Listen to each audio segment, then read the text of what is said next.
out your notebook. There's more.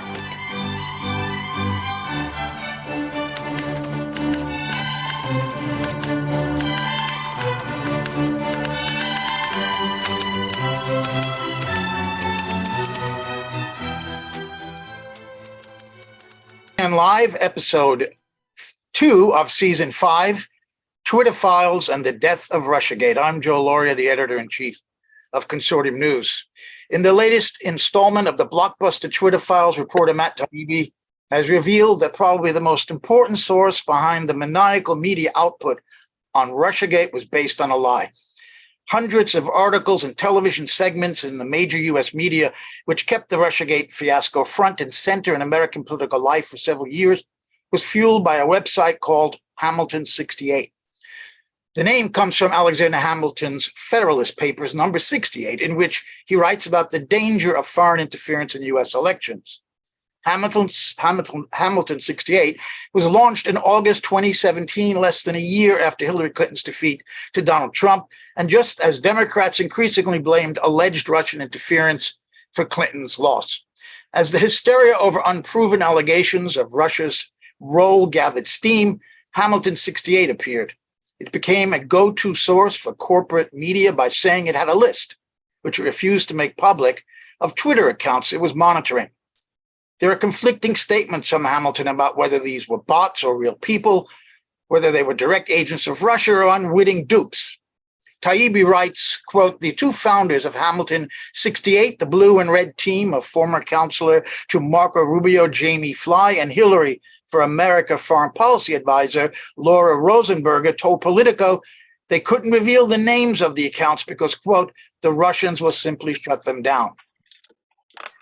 Twitter, the files that Taibbi discovered say, did not buy Hamilton's story and privately pushed back.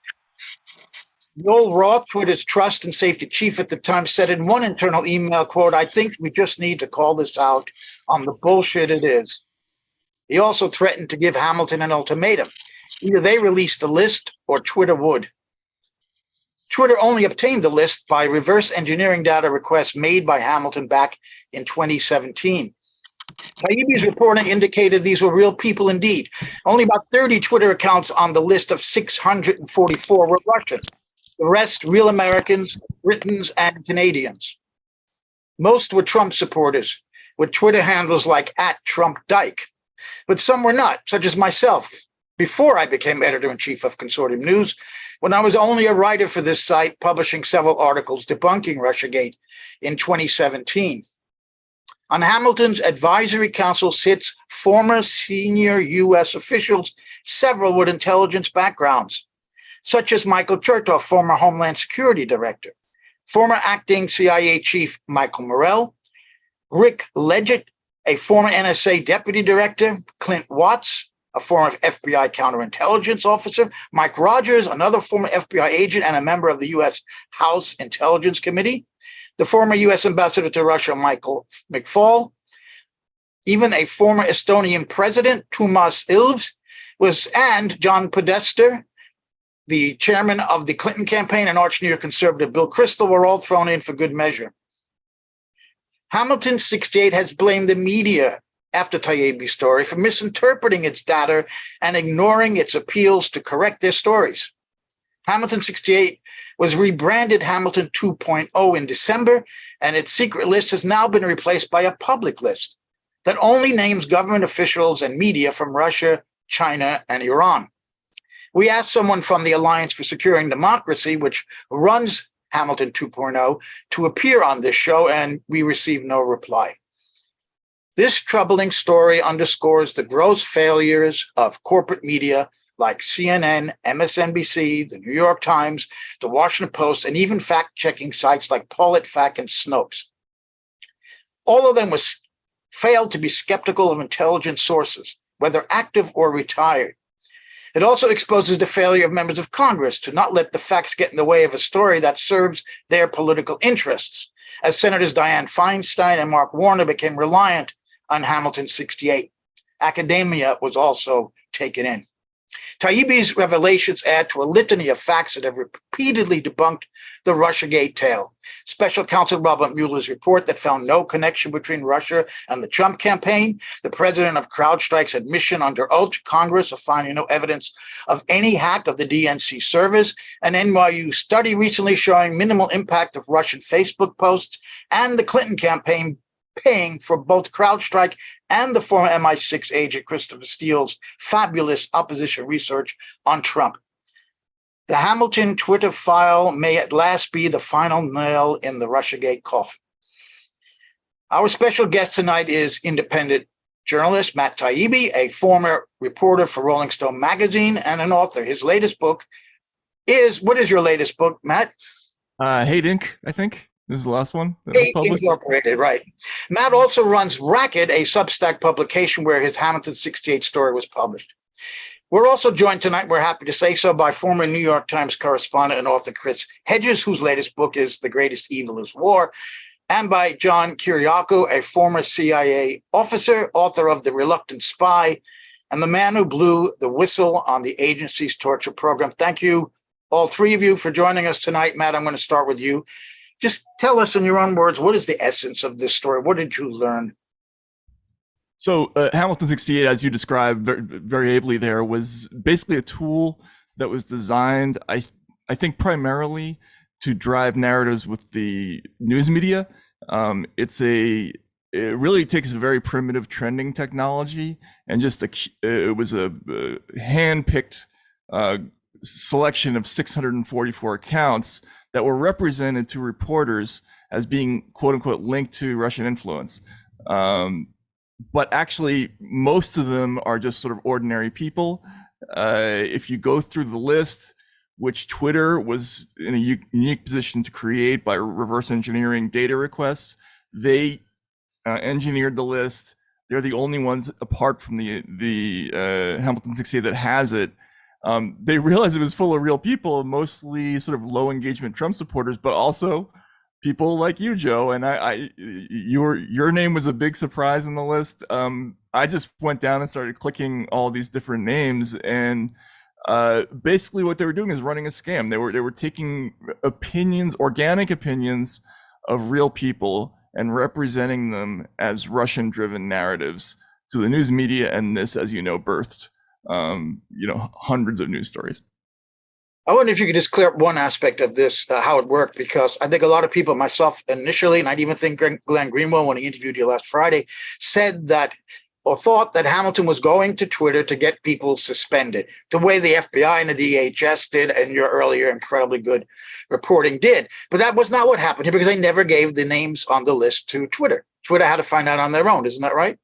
Right. Yeah. Basically, and some of this is lost to me because I'm not technically sound enough. But basically, the chief, trust and security chief, Yoel Roth, found what's called the API key for Hamilton 68, and basically they looked at every place the think tank was trying to access data, searchable data from Twitter about all these accounts.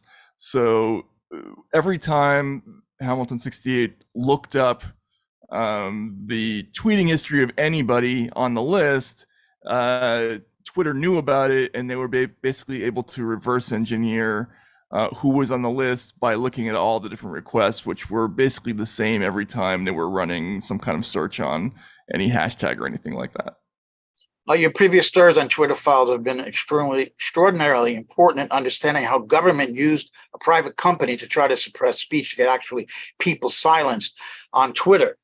But this story is maybe of a special kind. Do you think this is the most important of the Twitter file stories that you've done so far?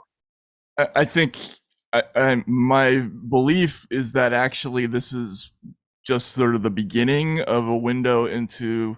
So there's two aspects of the digital misinformation issue that have to be looked at. One is the digital censorship question, which I think most of us sort of instinctively understood and knew was happening.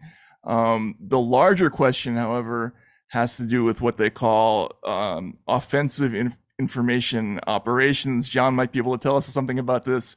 But that's when somebody is cooking up a fake story and pushing it as opposed to suppressing it. And this was not just done by private actors. This is something that in one of Li Fang's earlier threads, people didn't notice it as much, but it was a very significant story about how the Pentagon was creating fake Twitter accounts in foreign languages overseas, basically to drive down negative chatter about things like drone strikes.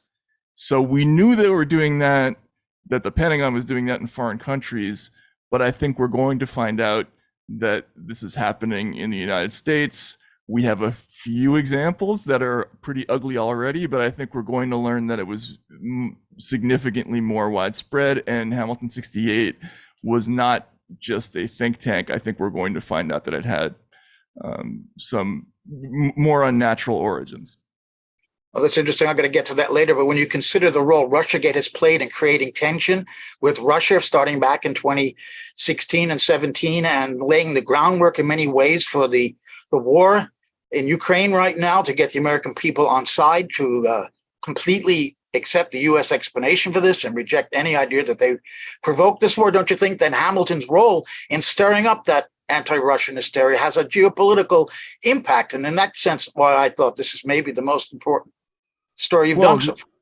Right, because I mean, you can look at Hamilton 68 and say it's a small organization. Most people have never heard of it, but the larger meta story here is about the creation of a very big fake story about the Russian meddling in American political affairs. Now, let's be clear: Russians do have information operations. They do this. They do try to insert certain kinds of themes into organic social media chatter, but it's nowhere near on the scale that's been represented to Americans. And there was this enormous hysteria that was whipped up about an essentially fictional story.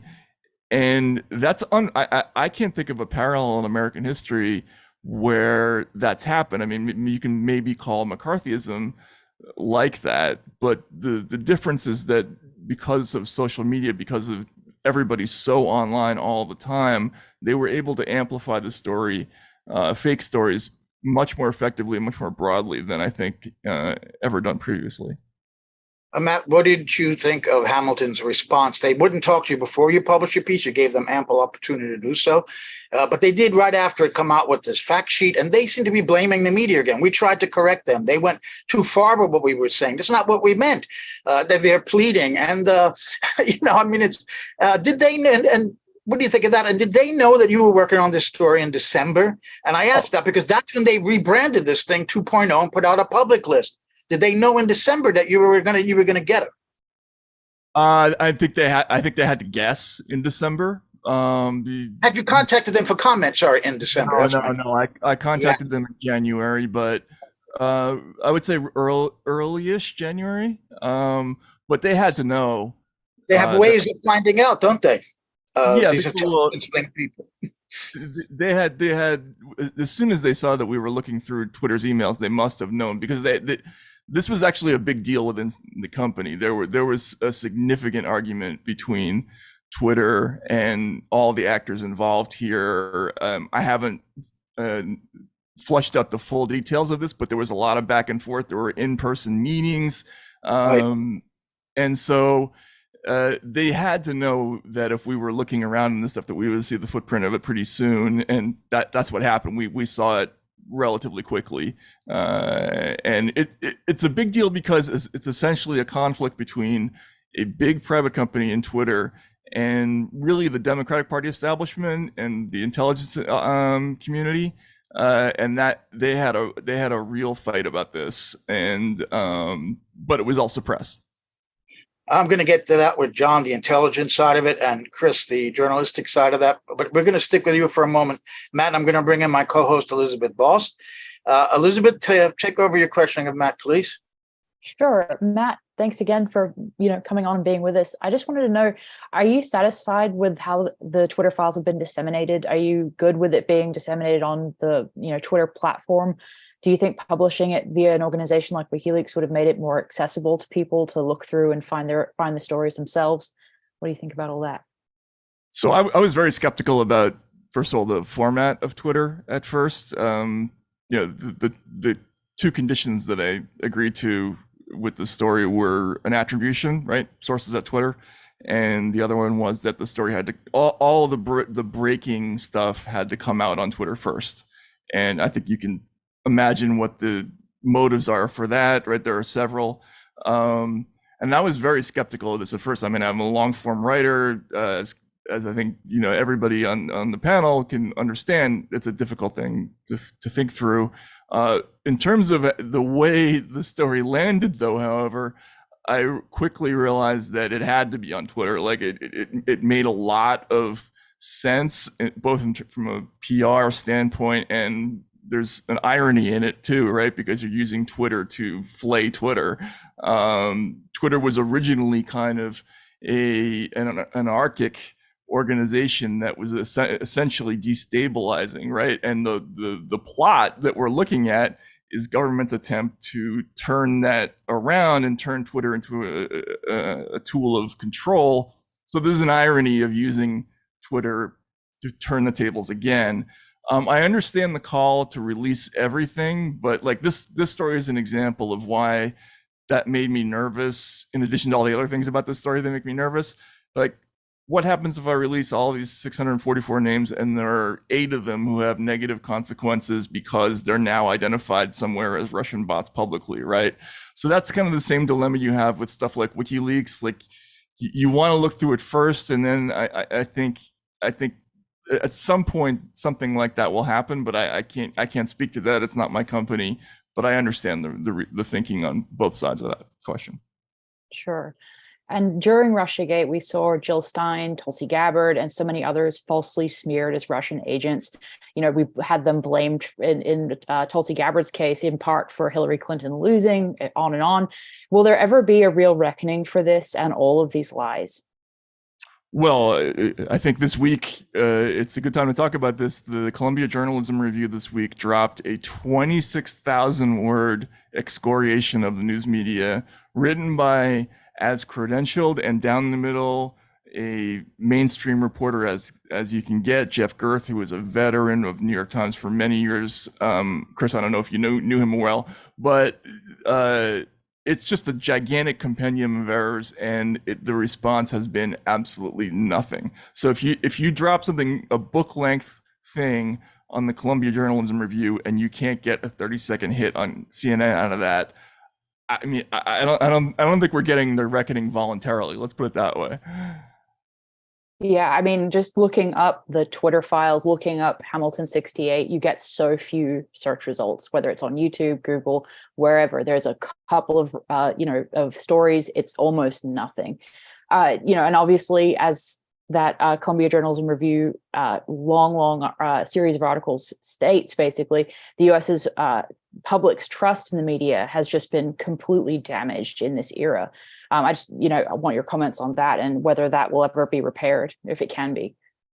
Well, I think this is something that Chris and I have talked about before.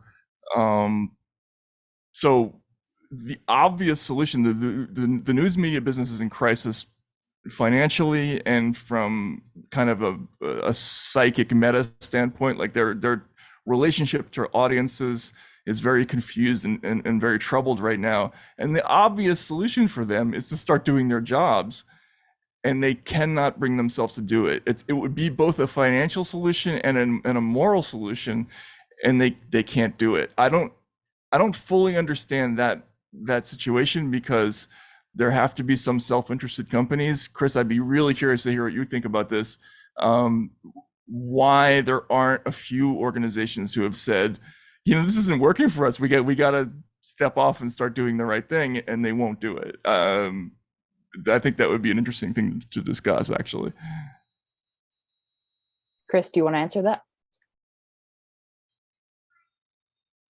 You're muted still. There, can you hear me? So look at Louis Menand's article in the New Yorker, When Americans Lost Faith in the News. And it's just this diatribe against the right wing and Trump Right. for tarring the news as the enemy of the people. There's zero introspection. I mean, I worked at the New York Times. That's a classic institution that doesn't have the capacity to engage in any self-criticism. It's kind of Byzantine, and dismisses everybody outside the walls of the New York Times as kind of second-rate journalists and second-rate thinkers and second-rate citizens. I mean, I think a lot of it is hubris. A lot of it is because they all talk to each other. They're all having dinner with the editors of The Intercept and The New Yorker, and it's a mutual admiration society, which is, of course, what's destroyed The Intercept. Glenn is completely right. I, of course, know all those people. So I think it's a mixture of hubris and a mixture of a kind of feeling that any kind of critique or outside attack is from the very start not valid. And I was overseas for many years in the Middle East and in Latin America, so the paper was roundly attacked and often deserved to be attacked. But it had in the inner sanctum of the New York Times, it had almost no effect unless that attack came from moneyed or interests or powerful interests. So, but leftist critics, independent journalists, anybody who tried to call them out were just dismissed. And so the more anemic these news organizations become, and financially, of course, they're becoming more anemic, the more insular I think they become, and the more they essentially accelerate their own demise. I think that's what's happened. I mean, also having to confront what Matt exposed, it's not just one or two articles. We're talking about hundreds, if not thousands of articles. We're talking about the tenor of reporting day after day, week after week. And to confront that complete failure, I think is so massive that it would just rock the foundations of whatever news industry that had the honesty to go back and be straight with either their viewers or their readers. And they're not going to do it. I mean, that's why the two things they'll do is ignore it and hope it goes away. And anytime they write about Matt Taibbi, they'll have some snide adjective to describe him. It's kind of funny because not to interject, but it's like fighting with somebody who won't punch back. They seem to be of this belief that this is going to go away, but there's more of this stuff coming. I mean, it's just going to get worse. So I mean, and it's not just going to come from me; it's going to come from all kinds of people as we're finding out. So it seems like if they're going to have to get the message eventually, somebody is going to have to break ranks. I think it won't be the New York Times because they have no accountability mechanism left at all at that newspaper, I don't think. But I would think a smaller organization would at some point. Chris, you spent probably happily most of your time off of that island in New York or out of the newsroom as a foreign correspondent. But what's troubling here and what Matt's story really points out is on this insular clique here of the top editors and the newspaper themselves are government officials, intelligence officials in particular. They're included in this little clique in a way, in terms of the fact that whatever a U.S. former or active intelligence official says is almost instantly believed without any checking, without any skepticism. It becomes a conduit, a laundering of intelligence that would otherwise probably not be believed by the American people. But when it comes under the name of the New York Times, it might be more believable. What's going on here in the mentality of people in the press that they are so servile to members, especially of the intelligence? That's not new. I mean, that's. I know that, but this story really points it out in a big way. Well, sure. So did the weapons of mass destruction. I mean, I was in Paris, right. And I was part of that team, and I was working French intelligence opened up everything to me because they wanted to avoid the war in Iraq. So I had carte blanche. I mean, I covered Richard Reed, the shoe bomber.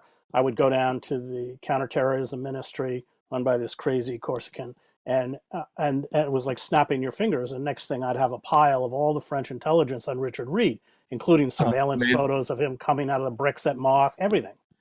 And it was this desperate attempt. It was only because I was with the New York Times, not because I was a great reporter, but it was this desperate attempt to essentially use the Times as a conduit to make it clear that Saddam Hussein had no weapons of mass destruction and no connections to Al Qaeda or anything else.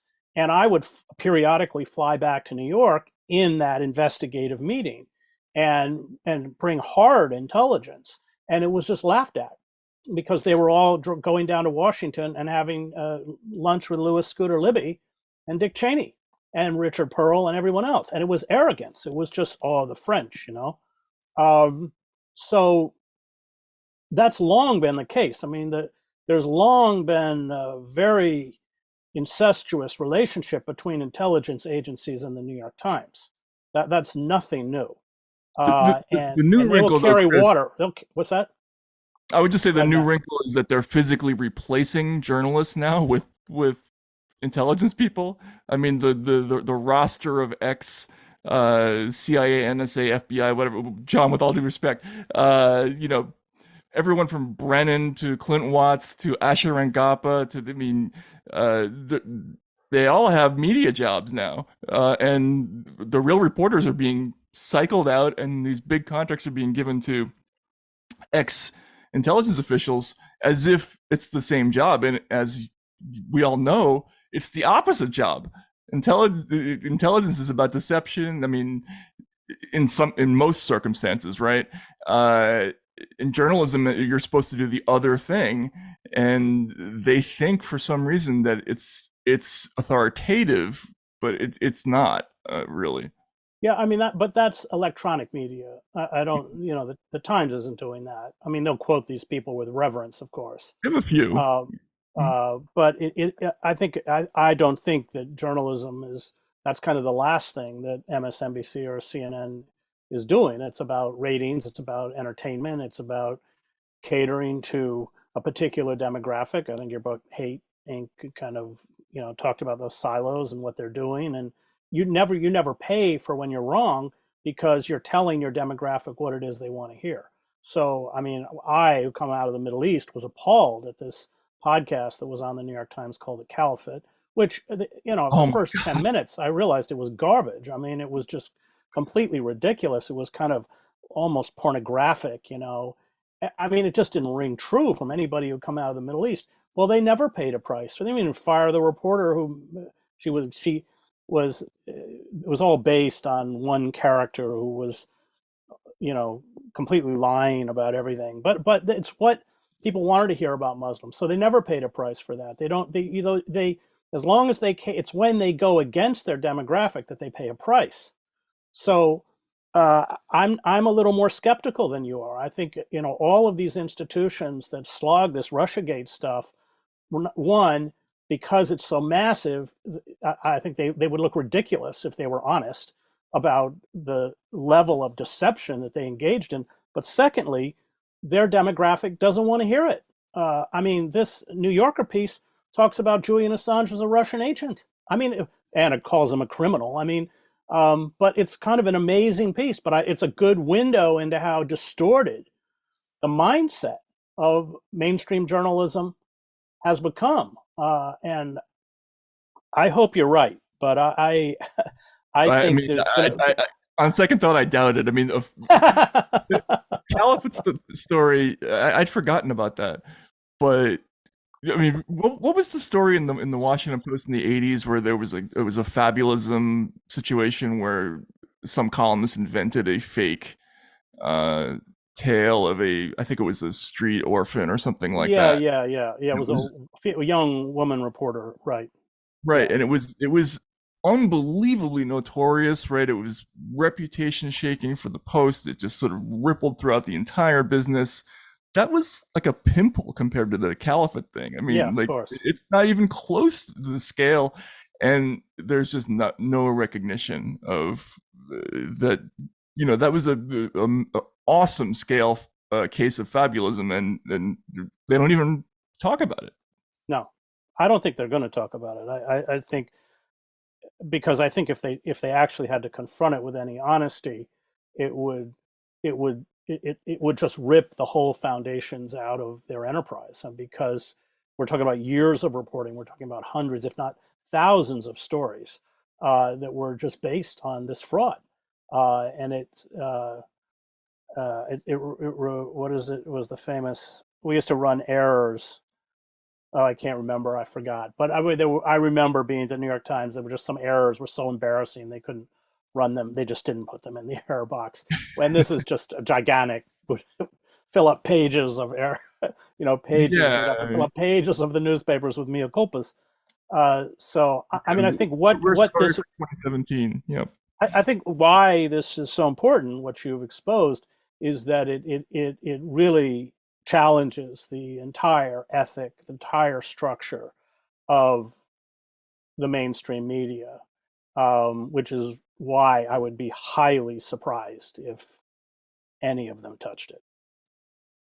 Let me bring John Kiriakou in here. John, I want your thoughts, but I'd start you off with a question, and then I want you guys to continue just having a free discussion.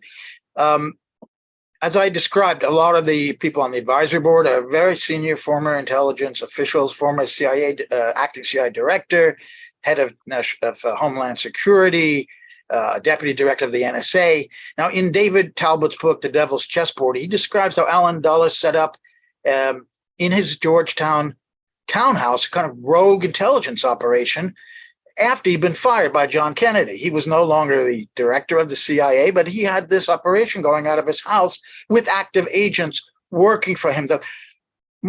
From your experience, what do you know about the kinds of relationships that former high-level senior intelligence officials have with active members of the intelligence community? Well, Joe, I'll answer that question with a short anecdote. All right. My last headquarters job at CIA was I was the executive assistant to the deputy director for, the associate deputy director for operations. And so I had a fabulous office, comfortable furniture, and a secretary. So I was leaning back in my chair one day in the middle of the afternoon, and I had direct line of sight into the hallway. And as I was leaning back, I saw Bob Woodward walk past the office without a security escort, just walking around like he owned the place. And I said to the secretary, "Was that Bob Woodward I just saw walk past the office?" And she said, "Yeah." I said, "Without a security escort, Bob Woodward, just walking around." And she said, "Oh, didn't you see the director's memo? He's writing a book about the Iraq War, and we've all been ordered to cooperate with him." And that just encapsulated the change in the CIA's attitude toward the media, because they came to the realization, I guess, or to the point where they felt that they controlled the media. They own the media. Why not let Bob Woodward walk around like he owned the place? He's going to write exactly what you tell him to write. And then when you, the director or the deputy director, decide to move on and to retire, you can call Bob Woodward or his bosses at the Washington Post and arrange your next golden parachute. Now it's CNN and MSNBC and the college that you got your grad degree in. They'll put you on the board. I mean, it's a life now. It's a post-agency life that was just unthinkable 20 years ago or 25 years ago. Yeah, what I was let me just interject there, because there's two types of reporters. I mean, I was overseas, so I was in Iraq. I was on the ground in El Salvador. You're right. Bob Woodward is just a courtier. He writes, it's like a courtier at Versailles who is given special access because he writes, the garbage they give him, which makes for good narrative, and most of which is either highly edited or false. I mean, the famous story about after the attack of 9/11, somebody in the White House typed up a whole dialogue in the Situation Room, supposedly by George W. Bush, that we found out later was completely fictitious, but Woodward slapped it into his book. So those of us who are overseas were constantly battling not only, I had a personal war with Sandy Berger, who was head of Clinton's national security. He loathed me when I was in and made my life miserable in Yugoslavia. But so it's not only a war with figures like that, but it's also a war with reporters who are the majority at a paper like the New York Times, the Bob Woodwards, all these people who do lunch in Washington, all these people who can walk without escorts through the CIA. And that really wears you down. If you're an honest reporter. Yes. So my whole career was a fight, not only against, mendacious and malicious power structures, but also within your own institution. They always get you in the end. So Dick Holbrook, who didn't let his own go to the details as to why, but it was after Dayton and the warlords still ran everything, and was leaked by the Swiss foreign minister an OSCE report that said you can't have free elections. Clinton was running for re-election. Then I published this report, which they went berserk. But then they went after me, and so Dick Holbrook was tasked with taking the publisher out to lunch and defaming me, and it works. It works. It worked with Sidney Schanberg. It worked with David Halberstam. It worked with Ray Bonner. Works with any. They always get you in the end, always. And so I don't want to take away from what John said. He's exactly right. But there were those of us on the ground who tried, but in the end, we're almost always defeated. Hey, I'd like to add something to that too. Jason Leopold, who's now with Bloomberg and does a lot of Freedom of Information Act requests, did one several years ago in which he asked very simply for all communications between the CIA's Office of Public Affairs and any journalist from one date to the next date. And what he found was this unseemly cooperation between the CIA and journalists that are supposed to be reporting on national security here in Washington. The worst offender in that tranche of documents was Ken Delanian, formerly of the Los Angeles Times, now of NBC, MSNBC, where Delanian was actually sending his pieces to the CIA for their clearance before sending them to his own editor. Well, that's not national security journalism. That's essentially doing what Bob Woodward has always done for whomever happens to be sitting in the White House. There were other. But the problem is that if you don't do that in Washington, they shut you out. You cut you off. Exactly, and that was the next sentence that was going to come out of my mouth. There were actual threats from the CIA to some of these journalists that they wouldn't be invited to the CIA Christmas party. they wouldn't, seriously, that they wouldn't have access to the leaks that the CIA was so famous for, and invariably they back down. That's unbelievable. Well, that's Washington. That's how Washington works. And the Washington Bureau of the New York Times was just an utter cesspool where they were down on their knees. Did Ham 68 stories. So I'm not surprised. Of course he did. I I have a question for Matt, Joe, if you don't mind. No, go ahead. Well, one of the things that has really struck me, Matt, and I like deep down, I know I shouldn't be surprised by this, but it's how you're being beaten about the face and head by people who purport to be progressives. They've accused you, they've accused Glenn Greenwald and others of being closet right-wingers because you're not buying into the narrative, the discredited narrative of Russiagate. And I'm wondering how you deal with that, because you're clearly not a closet right-winger. You're a journalist who's following the story where the evidence is leading you. But how do you respond to that? I respond to that with boundless rage and thirst for revenge, which I'm now getting. Uh, and the look, my career was altered uh, definitively by this story. There's no question in my mind. If Russiagate never happened, I would still be at Rolling Stone. I would still be writing stories about Wall Street.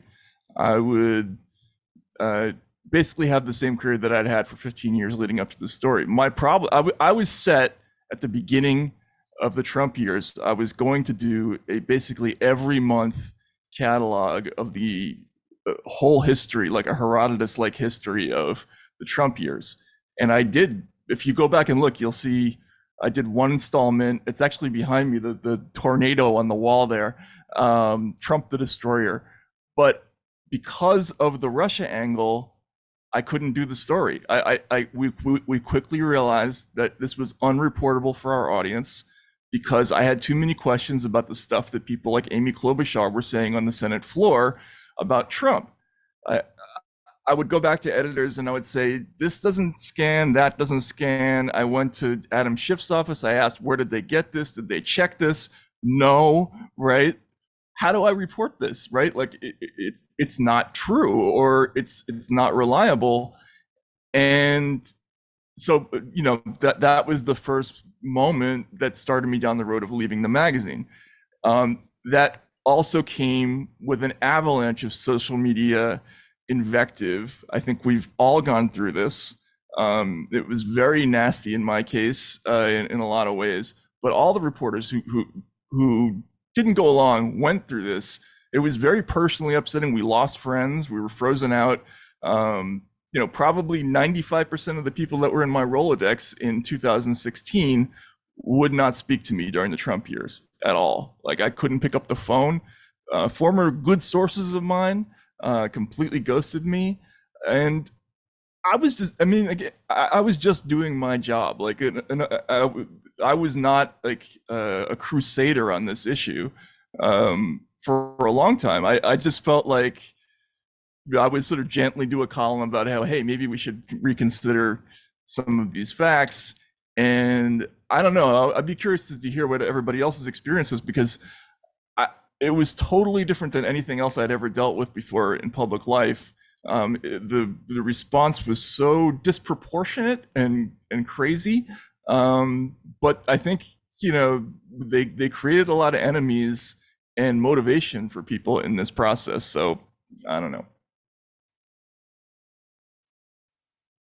Well, I would say that's kind of the trajectory of any good reporter. You end up being pretty lonely.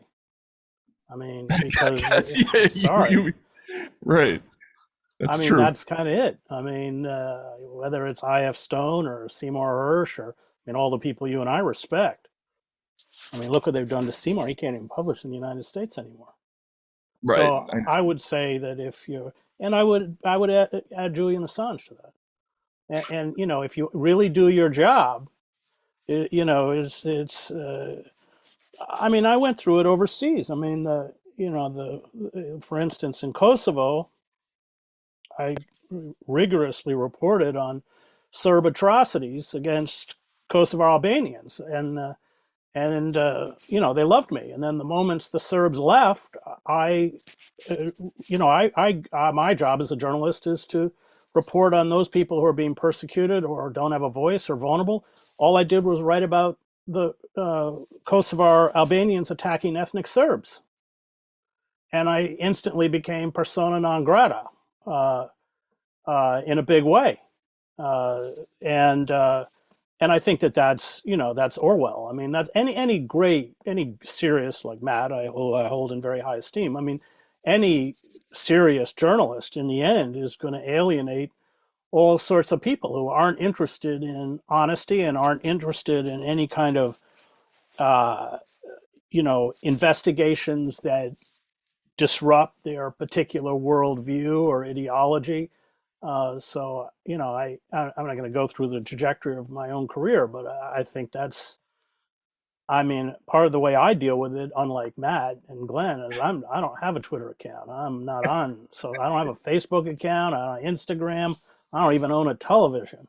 And it's kind of really good for my mental health. I mean, people will call up and say, do you know what they, and I don't actually know. I don't really, I mean, I used to be a big target for AIPAC, and I would like Matt to, when he has time, to look at the hand of the Israel lobby there, because all of us who have been outspoken against Palestinian rights and supporters of BDS have been targeted relentlessly by AIPAC. And I'm curious as to whether, you know, they had any kind of, I would think they had a deplatforming program towards Palestinian activists, would be my guess. So you know, I think Matt's, you know, paying the price for being a good journalist, and going to get better. So. Yeah.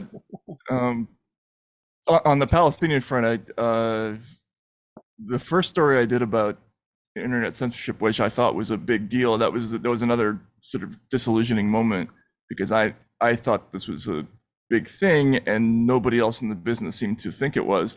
But one of the things that you learn is that the Palestinians are like sort of the test subjects for every new digital censorship tool. Every time they come up with something new to do what Twitter called visibility filtering, right? Whether it's trends blacklisting, search blacklisting, whatever it is, they would do it to Palestinian accounts first. The Facebook did all kinds of things with the Mossad. They had a sort of an open arrangement there to censor, because Facebook was basically it was the press for in Palestine, as far as I understood.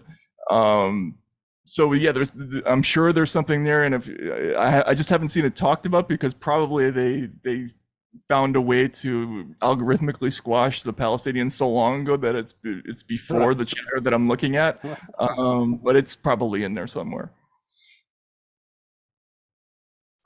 John, if I could ask you a question. This seems to me to be an intelligence operation, the Hamilton 68. It's only fronted by former intelligence. What kind of relationship do they have to current? I mean, we don't have any proof, obviously, but what is your speculation about whether this was linked to people who are actually still serving? They can't be on a board like this. They can't be seen to be involved in any of this, but they've got these former people who are now private citizens. So I just want to know if you could weigh in on that idea. Sure. All former directors, deputy directors, and associate deputy directors maintain their security clearances in perpetuity. All of them are welcome to go back to headquarters whenever they want. They are allowed classified briefings, not top secret, but up to the secret level. They have free access to the director's private dining room. In fact, I've seen them meeting in the dining room with journalists over the years. So, you know, there's that tired old saying that most people who are at the CIA never really leave the CIA. At that senior level, that's true, because after 30 years or 25 years, all of your contacts are in the intelligence community. Everybody's looking to make a lot of money when they leave, and they're looking to do something new. Nobody wants to make his way over to Booz Allen and be yet another former senior CIA person at Booz Allen. There are a million of them there. They want to do something bigger and more lucrative. And I think that's why we're seeing these groups like Hamilton 68 pop up, or these this group that gave a red check mark to Consortium News. The name escapes me already. Knowledge, or what was it called, Joe? Oh, a NewsGuard. NewsGuard. Yeah, NewsGuard. Yeah, they want to do something new and big and more lucrative. Let the lower level guys end up at Booz Allen or at Abraxas Corporation or wherever it is that they go now. So yeah, I even though they all have former in front of their titles now, to me that doesn't really mean anything, because they have as much access, at least to people, as they ever had. You know, well, there's a clear political agenda here, though. It wasn't just about making money. I'd like to ask you, Matt, afterward. Absolutely. Why did they make money? This was an agenda to smear Trump, WikiLeaks, sure, Russia, and set the stage for the crisis we've got now, I think, in many ways. Well, there was a perfect storm that took place. Going back a little bit further, what made John Brennan somebody? I worked for John Brennan when he was a GS-14 nobody. And what made him somebody was a deep friendship with George Tenet. And then when it was time to retire and move on to something else, and everybody was going either to the Hillary Clinton campaign or to the John McCain campaign, he was literally the only senior CIA retiree that went to the Obama campaign. And that made him somebody. He decided that he could turn that into something even bigger by then going to the media when he was done. John used to tell everybody who would listen that he wanted to be Secretary of Defense under the next Democratic president. Well, why? Why would you want to make $200,000 as Secretary of Defense, which would then put you into your 70s, when you can spend those years at MSNBC making 10 times what you would have made at the Pentagon? And then when people saw him making money and what's his name, the former DNI making money, and Clapper? every former four-star Clapper, thank you. Every former four-star general is a talking head for CNN, and you've got these Democratic credentials because you loyally, faithfully served Barack Obama for 6 years or 8 years, whatever it was. Why not run with it? And the other thing too, Joe, is these guys are very, very mainstream. They're very DNC. There's nothing that's going to carry them out of the mainstream. And if the mainstream is telling them that to beat Donald Trump, you have to chat up this DNC plan to convince the American people that the first thing Donald Trump does in the morning when he wakes up is he calls his Russian handler to get his marching orders for the day, then that's what you do. It's worked for them. Isn't that whole story so funny? Can you imagine Donald Trump having the OPSEC to keep that secret? It's just funny to think about. A cousin of mine who's very much a DNC, mover and shaker, set me up with a woman who's an attorney at the DNC. Lovely, lovely woman. And we went out for one date, and through the entire date, all she talked about was how the Russians controlled Donald Trump. And I said, you don't really believe that, though, deep down. I mean, at the CIA, if there was one thing I took out of my CIA career, especially from the analytics side, it's that if you're going to say something, you absolutely have to have the information to back it up. You have to have the facts. You can't just throw a grenade into the middle of the room and expect everybody to salute it. You have to back it up. And she said to me, I believe in my heart that Donald Trump does exactly what Vladimir Putin tells him to do.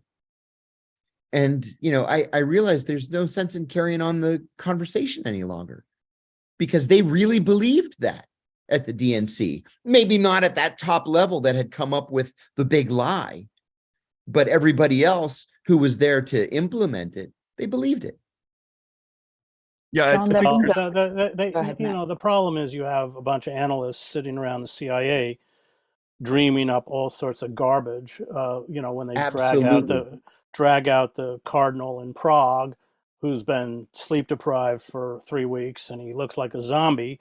The CIA suddenly decides the Soviets have figured out forms of mind control, and then sends Stanley Gottlieb off to, along with hundreds of ex-Nazis to black sites and then they're giving LSD to even their own agents who are jumping out of windows. You read my piece in Consortium News.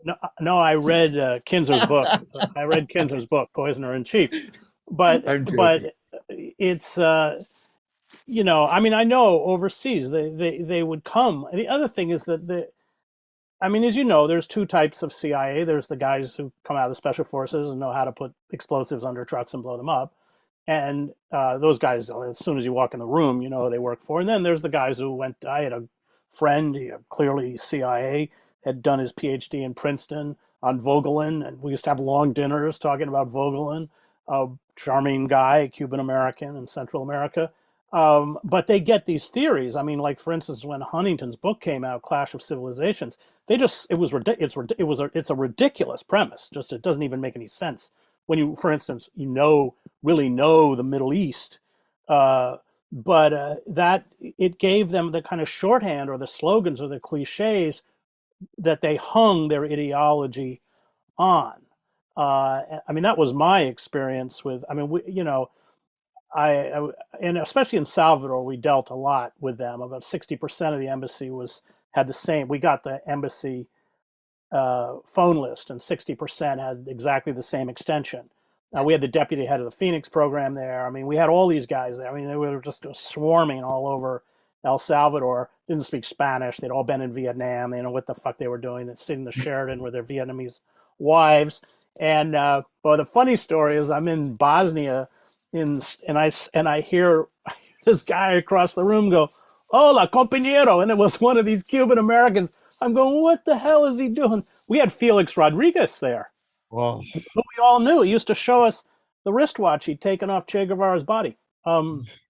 So yeah. I mean, that again. I mean, you know it better than I do, but it's also a very insular world where, like the New York Times, where these people feed off of each other, and it can go in really absolutely bizarre directions. But that's my kind of, having been on the periphery of it, that was my take.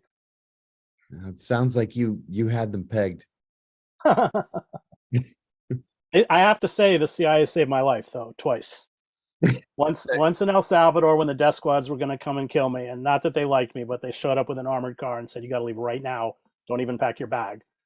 And they flew me to Costa Rica. And the second time was when I was a prisoner in Iraq, and it being the New York Times, they got the Pope to call Tariq Aziz, who was Christian, and on my behalf. They got Schwarzkopf to call the head of the Iraqi army. They got Gorbachev to call Saddam Hussein. And after the war, I had to write thank you notes to all these people. And then I had to write one to the CIA, but I don't know what they did, but I had to write them a thank you note.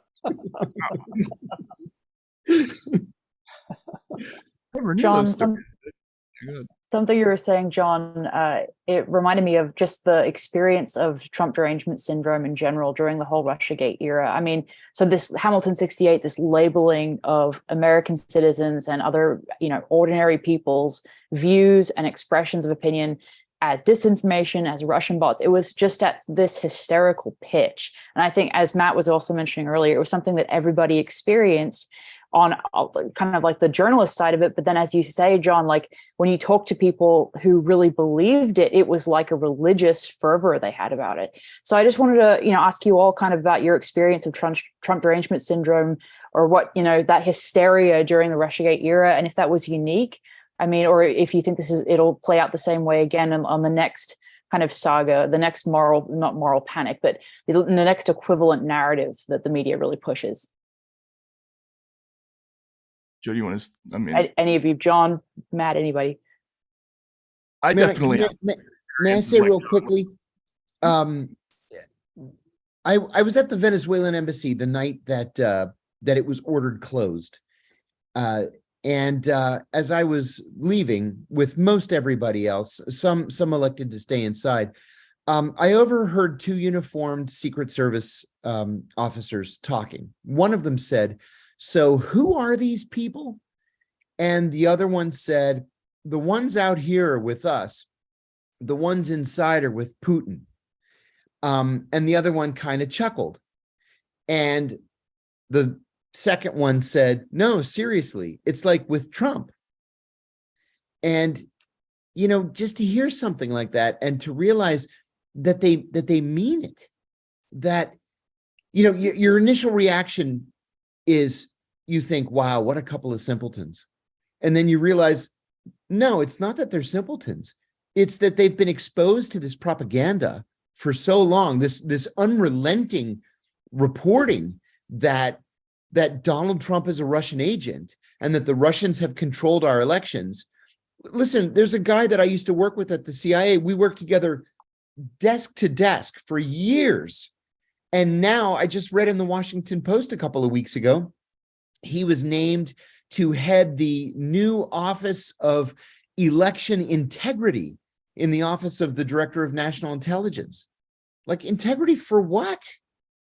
We've already proven that the Russians didn't have any impact in our elections.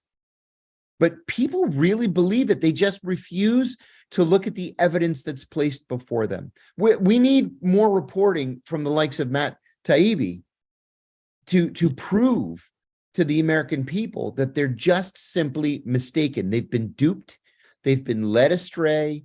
There's no evidence to back up what they've been told. And we have to make sure that this doesn't happen again. John, just quickly, if I could, on that.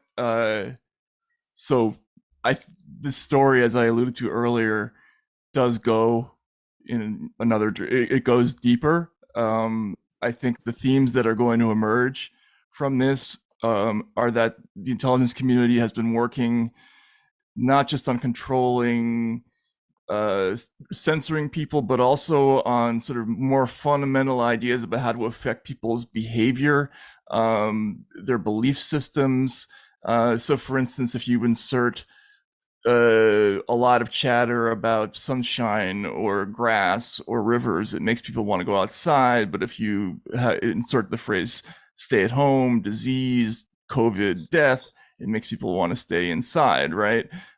They've experimented on how this works on a political level by sort of market testing how crowds behave when certain phrases are introduced into organic conversation.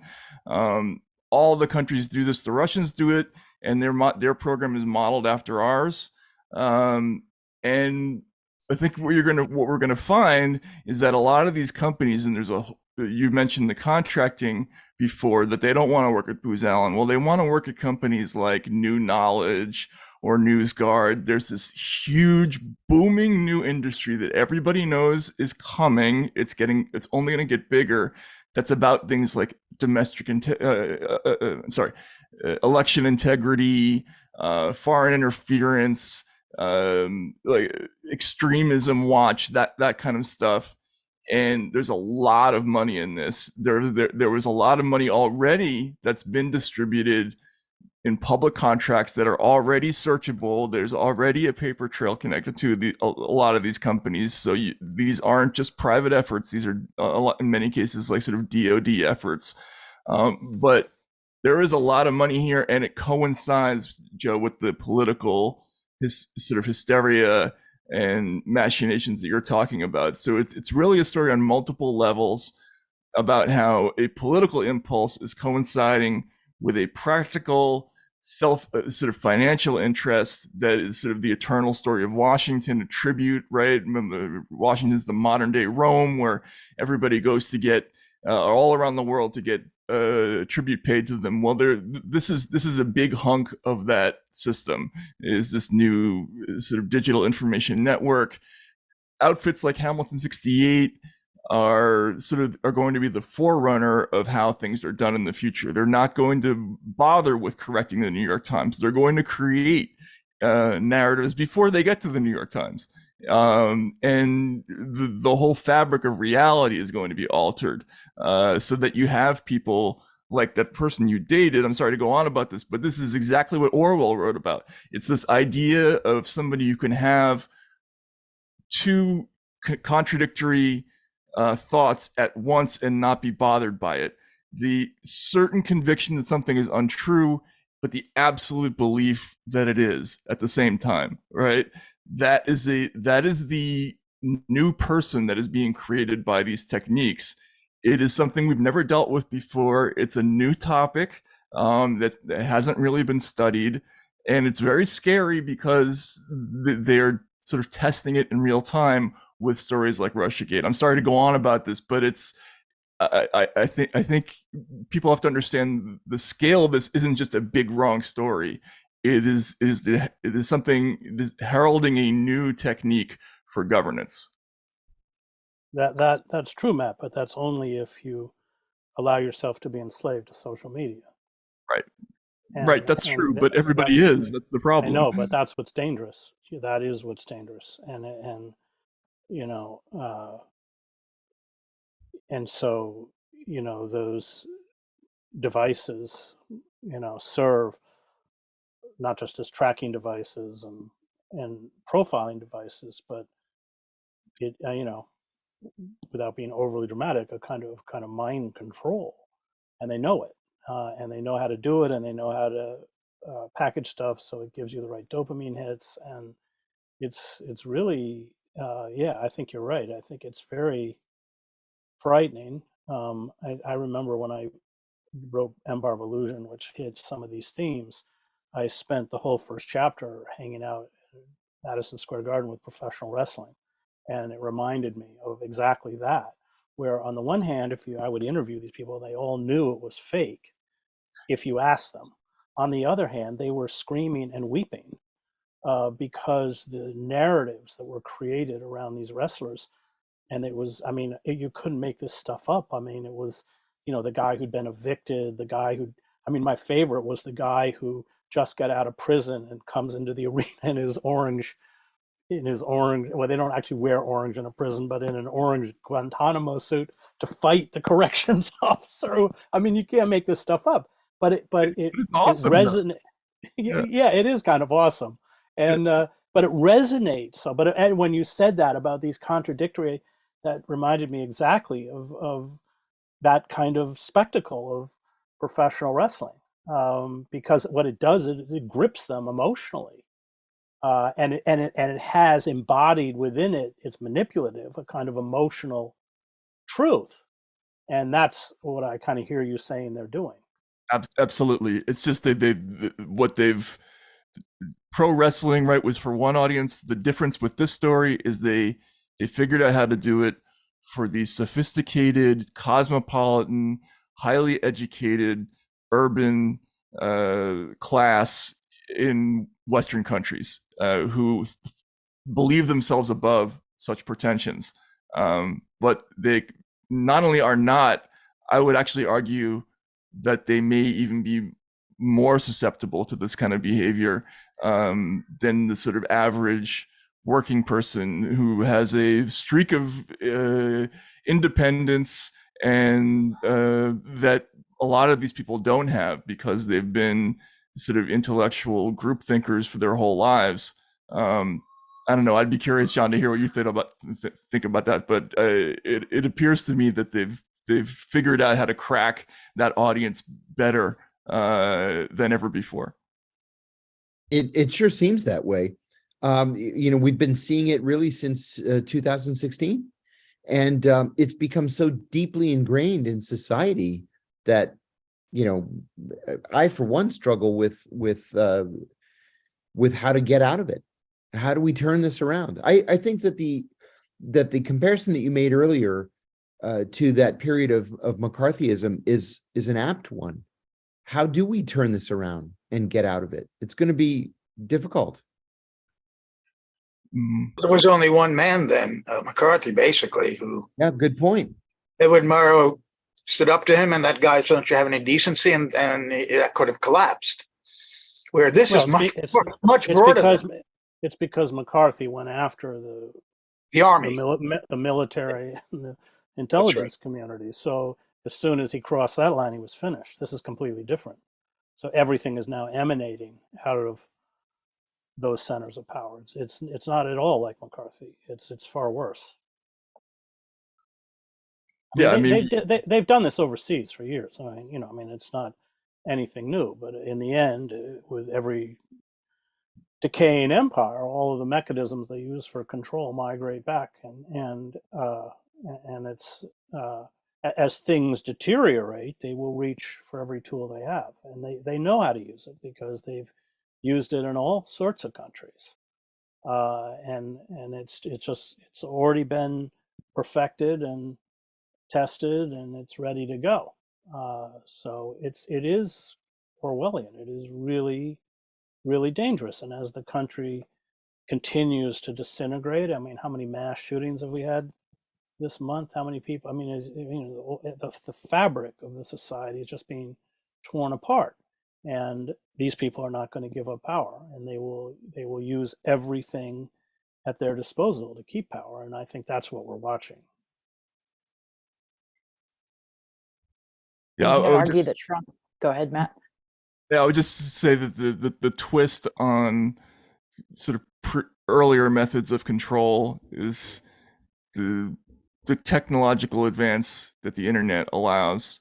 I mean, Orwell predicted it in 1984. This idea of this totally immersive informational experience that that it works on you at a level beneath your conscious thinking. But Chris, you bring up the mass shootings. I think they make an assumption that people are able to function without clarity and sanity and truth, that I think is incorrect. The people can't live without it. My strong belief is that people can't live without truth, that they will detect it if this kind of organized falsity, and it will drive people crazy. Yeah, they'll detect it, but then what was that book? Was it by Celeste Milosh, or, The Captive Mind? Was that Milosh who wrote that? I can't remember. But what happens is the society bifurcates. So yes, you're right. They recognize that it's all lies, but then they retreat into a kind of private world of hedonism, and this certainly happened under Stalinism, and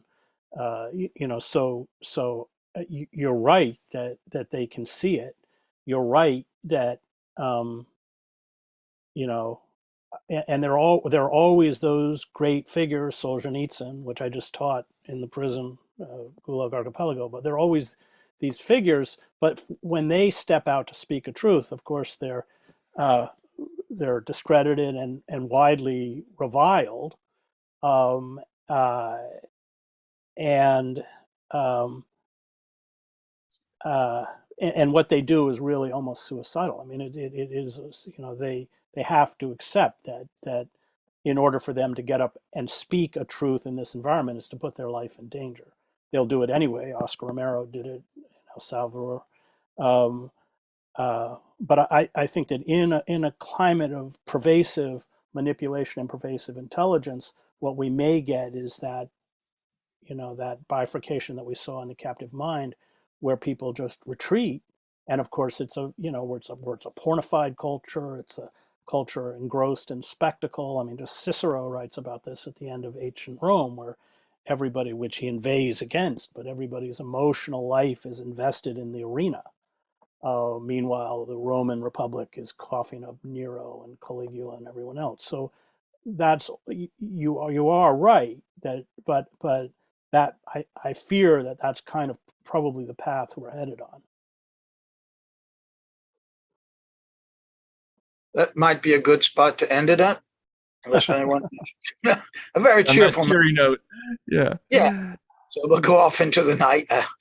Well, I just want to close by saying, I just want to say, as a journalist, I think Matt has done, just absolutely, Thanks, groundbreaking, Chris. Important, tremendous, magnificent work. And you're going to keep doing it, which means you're going to have less and less friends. I'll always be one.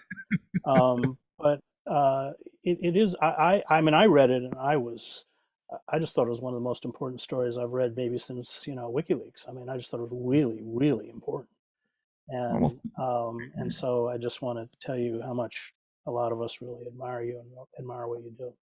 Well, that's, I mean, right. Chris, as you said before, there's not a whole lot to it if you're getting the stuff, So this was a fluky thing where you have a very angry, not angry, a very disaffected billionaire, very wealthy man who I think he felt he had the luxury to do this. He's not a group thinker. He has a lot of things about him that people may not like, but this is a fluke, right? This is something that doesn't normally happen, where a gigantic major corporation will suddenly start spilling its guts in public. And it's a unique thing How long that will last isn't really a journalistic issue. I think it's going to be a larger, question of whether his own race to survive is going to work out. But as long as it does, it's. I think that's really where this whole project started, was with that idea, which is just interesting, I think. Well, but that's often true with any great investigative work. I mean, I was leaked a major story by Mossad and shut down a privately owned airport owned by Iranians north of Hamburg because they wanted it shut down. I mean, I went to Hamburg, I investigated it. It was true. Everything they gave me was true. So I've heard people attack the source. That's irrelevant. I've been, I've had multiple sources from the FMLN, the CIA. I got a big report from the FBI. I mean, et cetera, et cetera. What matters is whether it's true or it isn't. Right. Exactly. And it's our job which of course all these people went on the dashboard of Hamilton 68 never did.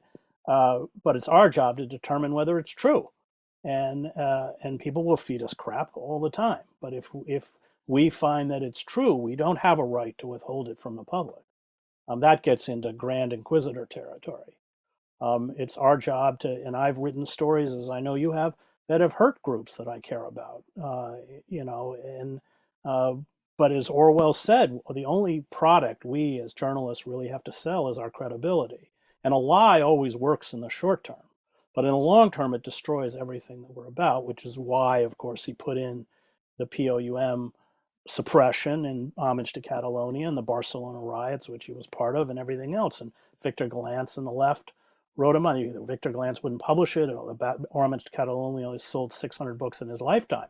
But I think that True. Yeah. It didn't sell at all. It's a great book, but it didn't sell. So, but, I think that that's what you're doing, and that's what we have to do.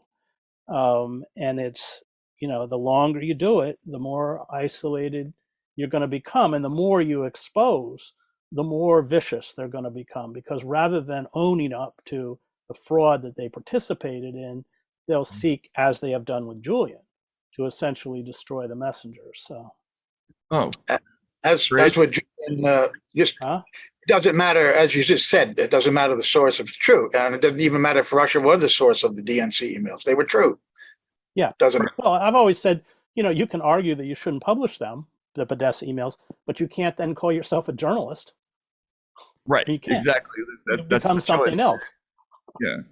And I think that's the other thing that people, just to close on this, there's been a lot of uproar about how a lot of the Twitter stories, they're framed in a way that's very pleasing to right-wing audiences, some of them, because that's what we're seeing. In other words, we're looking at documents.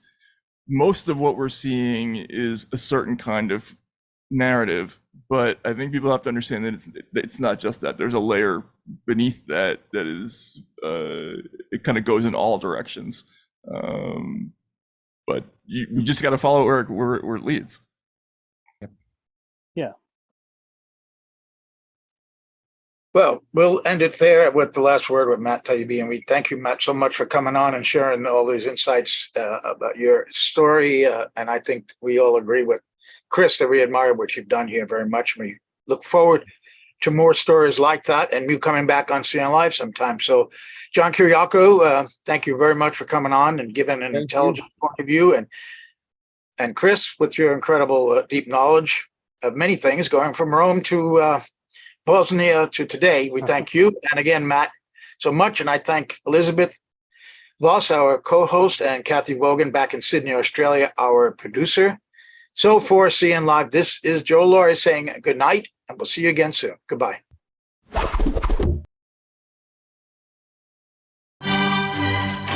out your notebook. There's more. If you are a consumer of independent news, then the first place you should be going to is Consortium News, and please do try to support them when you can. It doesn't have its articles behind a paywall. It's free for everyone. It's one of the best news sites out there, and it's been in the business of independent journalism and adversarial independent journalism for over 2 decades. I hope that with the public's continuing support of Consortium News, it will continue for a very long time to come. Thank you so much.